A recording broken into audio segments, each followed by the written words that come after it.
Et bonsoir à tous. Comment ça va? Coucou Nico, coucou Roxy Frot Katsu, ma Kate qui est là. Comment ça va? Et vive la bourre, évidemment. Bon, j'espère que vous êtes en forme dans ce début de semaine. On va beaucoup se voir cette semaine, hein. Donc voilà, accrochez-vous, hein. On rappelle, on va alterner House Flipper et des petits Lego. Voilà, une bonne semaine bien remplie, avec plein de petits potins à vous raconter. Voilà, ça va être cool. Madame Suprême. Ah, c'est rigolo ça. C'est pas mal. C'est pas mal. Elle est très bien trouvée. J'aime bien. Et bonsoir le guide suprême. La privilégiée dans la place. Ça me fait plaisir. Comment tu vas, ma Kate? Et comment allez-vous? Vous tous. Donc, ce soir, première partie sur l'intelligence émotionnelle. On fera la suite lundi prochain. Et je pense que le mois de mars, on va le faire en mode React. Voilà, ça va faire une petite pause et voilà, hein, parce que j'ai pas avancé. J'avance sur d'autres trucs, mais pas sur les lives. Donc voilà. Journée longue, qu'est-ce que t'as fait pour que ce soit aussi long? Julie Burgen thérapie. Ah oui, effectivement. Effectivement. Ça reste du Julie B thérapie, hein. C'est très bien. C'est pas mal. On verra ce qu'il en pense. Bah, on va y aller tranquillement, hein. On va avoir quand même quelques questions. Tac, tac. On a perdu quelqu'un en route. J'ai vu qu'il y avait une personne en plus qui s'est enfuie. Je t'ai dit, ah, mais j'étais quelques fois avec la route. Ah bah oui, oui, oui. Mais tu veux en plus avec hier. Bon, j'imagine que... Bon, du repos demain quand même, un moment. Parce que là, c'est pas de tout repos en ce moment. C'est l'évolution. Comment ça, l'évolution? Évolution. Qu'est-ce que c'est que ça? Ah, ça ne s'est pas remis. Alors attendez. Je commande. Comme ça, voilà. Oh, nous sommes 6 ce soir. Très intéressant. Nous avons un lapin, un renard, une coccinelle, un chat, un porc-épic et un merle. De Julie B à Julie Burgan. Ah, d'accord. On va dire ça. Tac, tac, tac, tac, tac. Ok. Donc, ce soir, comme je vous l'ai dit, on va parler d'émotions. Donc chaque émotion, elle joue un rôle spécifique. Et donc grâce aux nouvelles méthodes qui nous permettent d'observer ce qui se passe à l'intérieur du corps et du cerveau, les chercheurs, ils ont compris et ils comprennent de plus en plus et à chaque fois de mieux en mieux comment chaque type d'émotion prépare le corps à un type de relation différente. Julie, c'est un Pokémon. Donc on commence. On commence avec la première question et la première émotion. Vous êtes terrible. Julie, c'est un Pokémon. Vous allez toutes me les faire, hein. C'est pas possible, hein.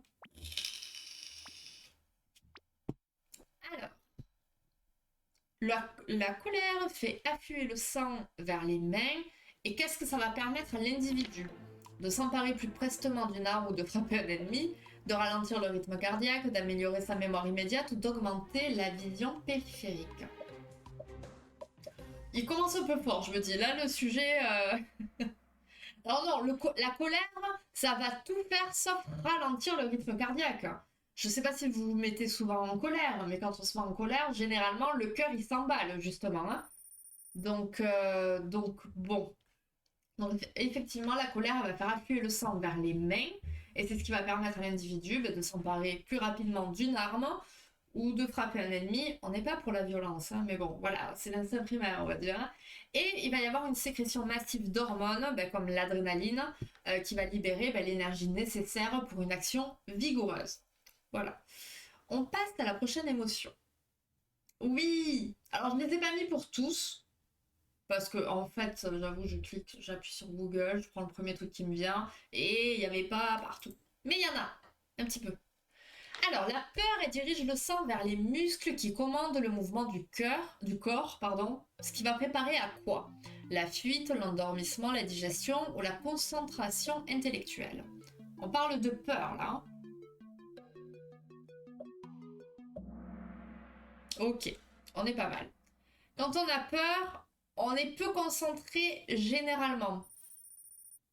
Donc, la peur, Elle dirige le sang donc vers les muscles qui vont commander certains mouvements du corps, notamment le muscle des jambes par exemple, ce qui va nous préparer à la fuite et ce qui va faire pâlir le visage vu que le sang il en est chassé. D'où la sensation de sang qui se glace. Voilà, vous connaissez certainement. Et merci pour ton lurk à coup, j'espère que tu vas bien. On continue. On est toujours sur la peur. Simultanément, la peur paralyse le corps un instant, cela laisse le temps à l'individu de quoi? De décider s'il est préférable de se cacher, de reprendre son souffle, de détourner son attention ou de se souvenir d'un souvenir agréable. Donc, la peur vous paralyse, mais pour faire quoi?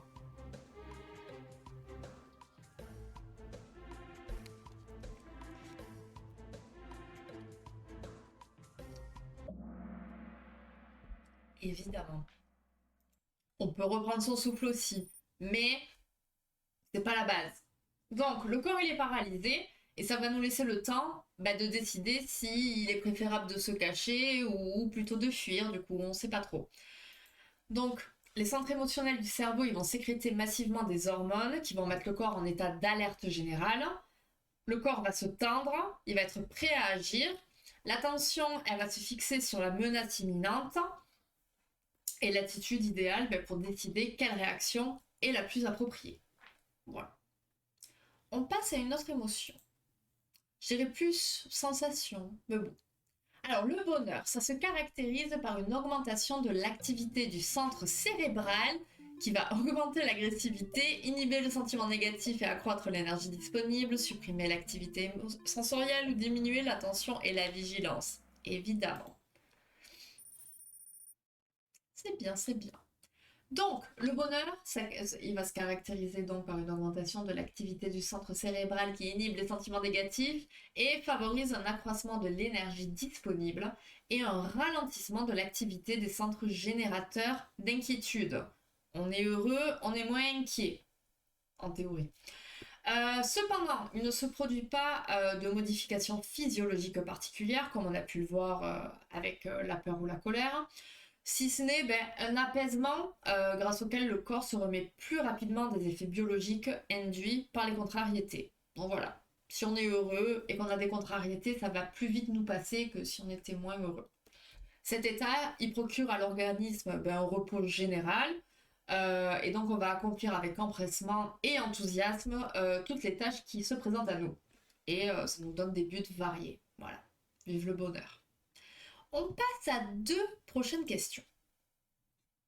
L'amour, la tendresse et la satisfaction sexuelle provoquent une excitation parasympathique, un état de vigilance extrême, une inhibition motrice ou une fuite d'adrénaline.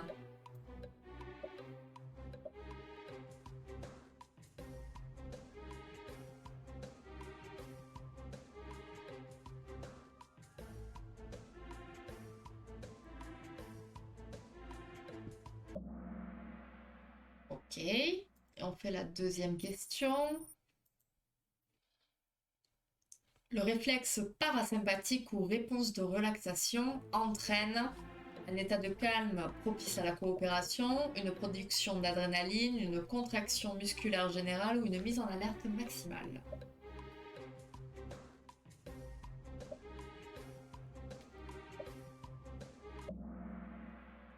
Ok, ok.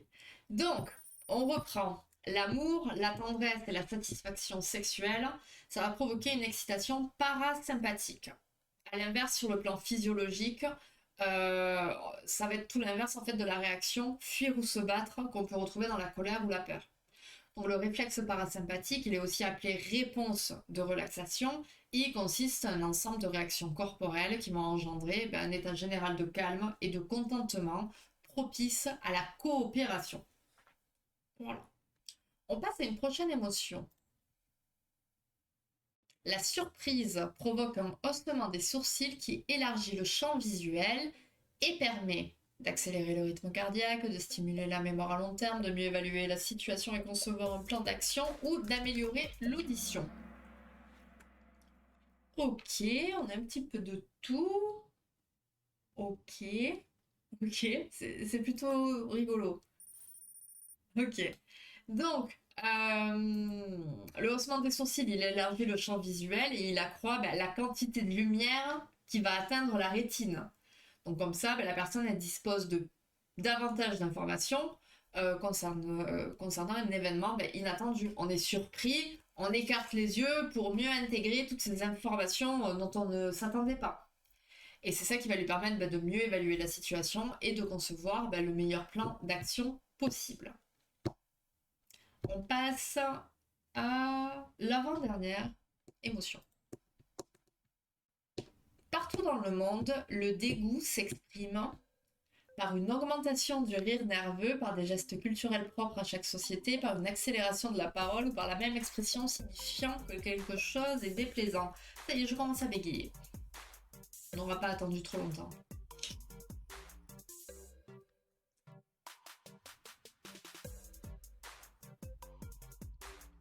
Je sais pas sur quoi j'ai cliqué.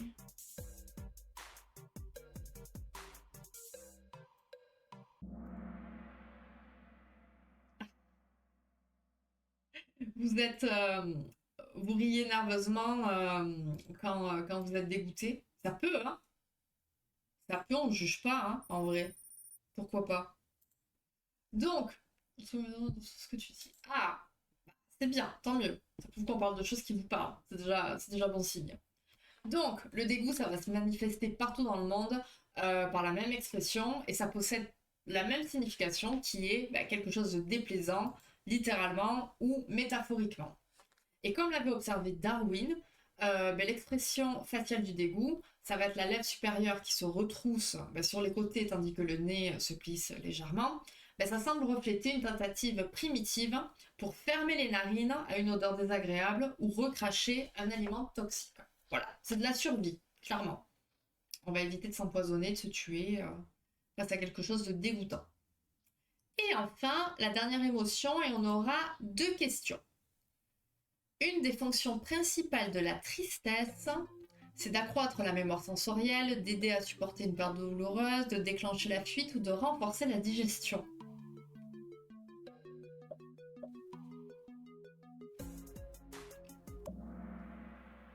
Ok. Et deuxième question. La tristesse provoque souvent une envie de rire incontrôlable, une acuité sensorielle accrue, un surcroît d'agressivité ou une chute d'énergie et un manque d'enthousiasme. Tout à fait. Bon, on a perdu quelqu'un en route.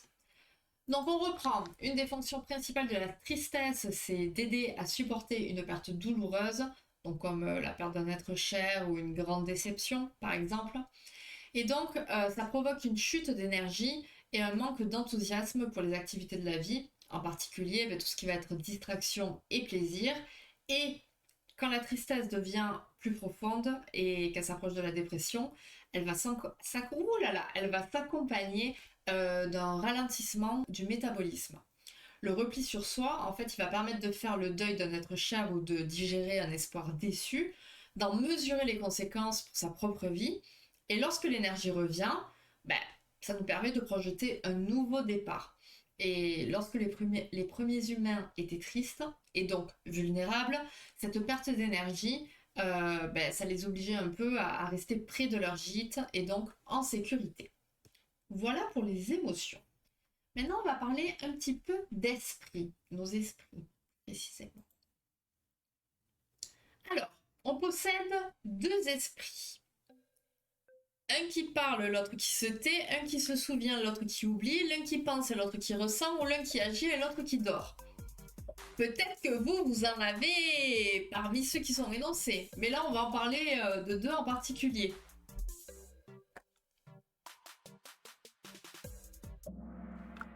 Alors, bien joué.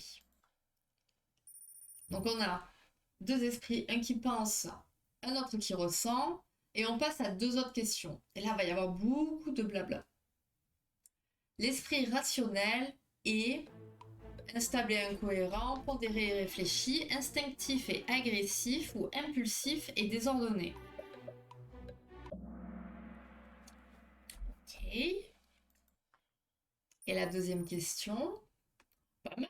12 bonnes réponses d'affilée, mais c'est énorme. Il y en a un qui veut manger. L'esprit émotionnel est toujours cohérent, impulsif, parfois illogique, dépourvu d'influence ou uniquement rationnel. J'en ai 22. C'est un peu inquiétant ça. Je dis ça, je dis rien. Bon allez, là on va faire une petite pause pour vous. Je bois de l'eau, je vais essayer de pas trop bégayer.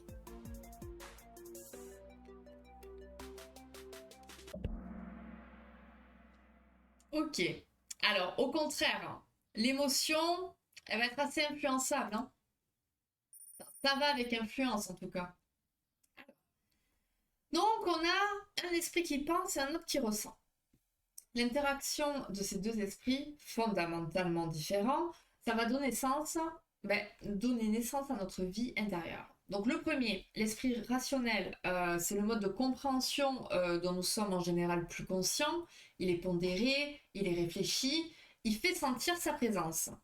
Mais il va en exister un autre système de connaissances qui va être plus impulsif, puissant, parfois illogique, et c'est l'esprit émotionnel. Donc la dichotomie émotionnelle-rationnelle, ça correspond en gros à la distinction entre le cœur et la tête. Quand on sent au fond de son cœur qu'une chose est vraie, elle va relever d'un degré de conviction différent, presque plus profond de celui que va nous procurer l'esprit rationnel. Le degré de contrôle rationnel ou émotionnel de l'esprit va varier de manière graduelle. Plus un sentiment est intense, plus l'esprit émotionnel va dominer et plus le rationnel perd de son efficacité. Ça semble refléter l'avantage évolutif qu'on a obtenu au fil des âges, en laissant nos émotions et notre intuition gouverner nos réactions instantanées dans les situations périlleuses. Hein. Heureusement qu'on a cet instinct-là, parfois. Bon, certains ne l'ont pas. Et du coup, ça nous permet de plus se permettre de réfléchir avant d'agir. Ça reste très important. La plupart du temps, l'esprit émotionnel et l'esprit rationnel, ils fonctionnent en parfaite harmonie, associant leurs modes de connaissance très différents pour nous guider dans le monde qui nous entoure. Il y a d'ordinaire un équilibre entre les deux. L'esprit émotionnel, il alimente en information les opérations de l'esprit relationnel, et celui-ci, il va affiner et parfois rejeter les données fournies par l'esprit rationnel. Le plus souvent, le fonctionnement de ces deux esprits, il est finement coordonné. Les sentiments, ils sont essentiels à notre pensée, et la pensée, elle est essentielle aux sentiments. Mais quand les passions s'emballent, l'esprit émotionnel, il prend le dessus. Et on sait que c'est jamais trop bien quand on parle trop avec les émotions. Donc à présent, on va vraiment rentrer dans le vif du sujet, et donc celui de l'intelligence émotionnelle. Donc on a Salomé, qui a rassemblé les formes d'intelligence personnelle proposées par Gardner dans une définition de base de l'intelligence émotionnelle. Il va les répartir en 5 domaines principaux. Et donc, ça va être nos 5 prochaines questions. Plus que ça, même. Ok. Allez, on est parti. Alors, la connaissance des émotions, ça correspond à quoi? Les ignorer pour rester neutre, identifier ses émotions, les supprimer ou les refouler systématiquement. On est dans la connaissance des émotions. Ok. Donc, la connaissance des émotions, donc c'est un des 5 domaines principaux de l'intelligence émotionnelle. Donc, connaissance des émotions, c'est conscience de soi. Le fait de pouvoir identifier ses émotions, et c'est la base de l'intelligence émotionnelle. Cette capacité, elle est essentielle à la compréhension de soi et à l'intuition. Quiconque est aveugle à ce qu'il ressent est à la merci de ses sentiments. Cependant, les personnes qui en sont capables conduisent mieux leur vie et perçoivent plus clairement les répercussions intimes de leurs décisions personnelles. On passe à 2 prochaines questions. La maîtrise de ces émotions consiste à les effacer de la conscience, les refuser catégoriquement, adapter ses sentiments à chaque situation ou les exprimer sans filtre.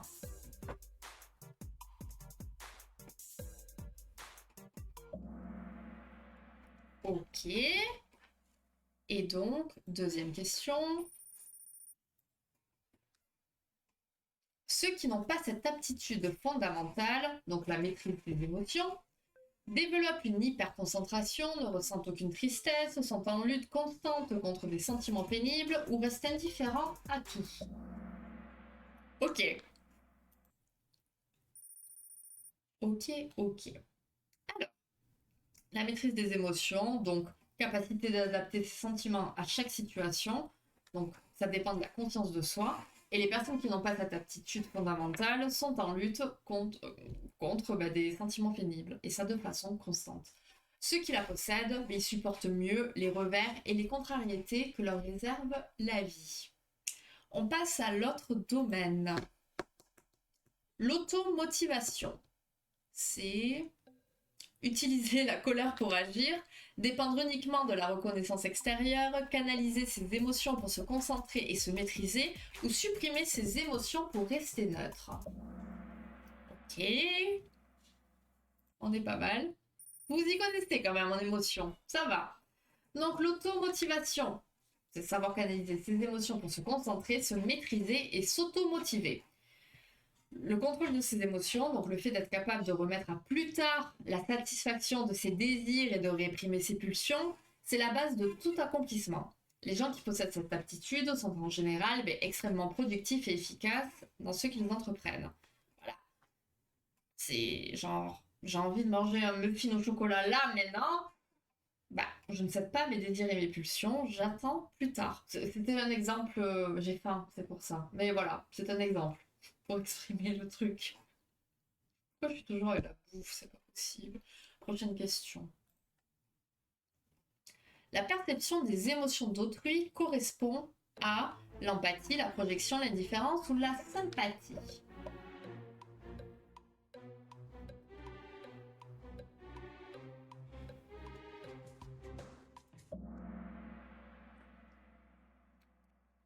Ok, mais c'est bien, je vois que vous apprenez bien à force.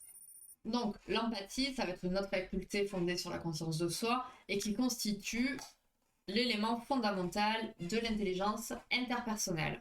Et donc, les personnes empathiques, elles sont plus réceptives aux signaux subtils qui indiquent les besoins et les désirs des autres. Punaise, 18 bonnes réponses d'affilée, c'est costaud. Et on passe au dernier domaine. Ouais, on a la pub qui se termine dans quelques secondes. Donc la maîtrise des relations humaines, c'est s'imposer par la domination, éviter tout contact social, refuser les compromis ou savoir entretenir de bonnes relations avec les autres. Tout à fait. Et donc ça, la maîtrise des relations humaines, c'est en grande partie savoir gérer leurs émotions aussi. Alors, selon Meyer, les individus, ils se répartissent en 3 catégories différentes selon leur rapport avec leurs émotions. Donc là, on va avoir 3 différentes catégories. N'hésitez pas à nous dire dans le chat, une fois qu'on aura fini, dans laquelle vous retrouvez, peut-être. Donc on commence avec la première. Ceux qui ont conscience d'eux-mêmes contrôlent totalement leurs pensées, vivent sans émotion, font preuve de subtilité dans leur vie affective ou ne ressentent jamais de doute. Ok, oh, on a un petit peu de tout là. Ah, jamais de doute, punaise, les personnes qui n'ont jamais de doute, c'est... Bravo. Donc, ceux qui ont conscience d'eux-mêmes, ces personnes-là, elles font naturellement preuve d'une certaine subtilité dans leur vie affective. La connaissance de leurs propres émotions sous-tend parfois d'autres traits de personnalité. Ce sont des gens indépendants, en bonne santé psychologique, qui ont le sens de la mesure et, en général, une conception positive de la vie. Lorsqu'ils sont de mauvaise humeur, ils vont pas rabâcher ça sans arrêt à n'en plus finir. Ils sont capables de s'en défaire rapidement. Leur caractère, qui est plutôt attentif, va les aider à maîtriser leurs émotions. Ils ne se laissent pas envahir par les émotions. On passe à l'autre. Ceux qui se laissent submerger par leurs émotions, ils agissent toujours avec logique, ils restent imperturbables, ils ont l'impression que leurs émotions prennent le commandement ou ils développent une rationalité accrue. Et effectivement, vous avez bien compris. Donc ceux qui se laissent submerger par leurs émotions, ils vont avoir souvent l'impression de ne pas pouvoir échapper à leurs émotions comme si elles prenaient le commandement.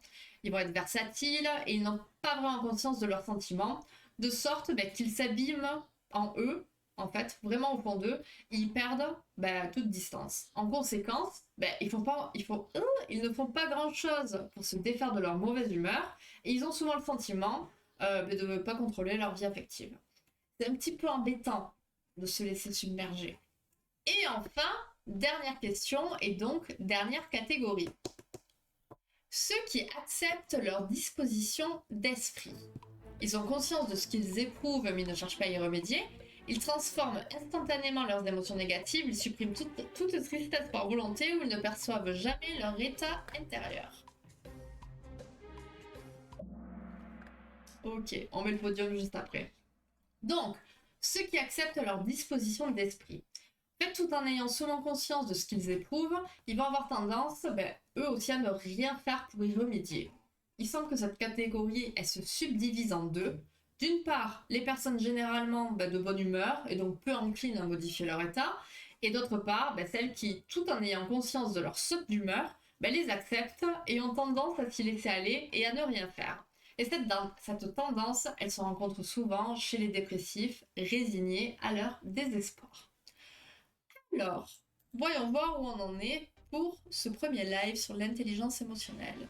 Donc nous avons le chassage en 3e position, suivi du lapin merveilleux.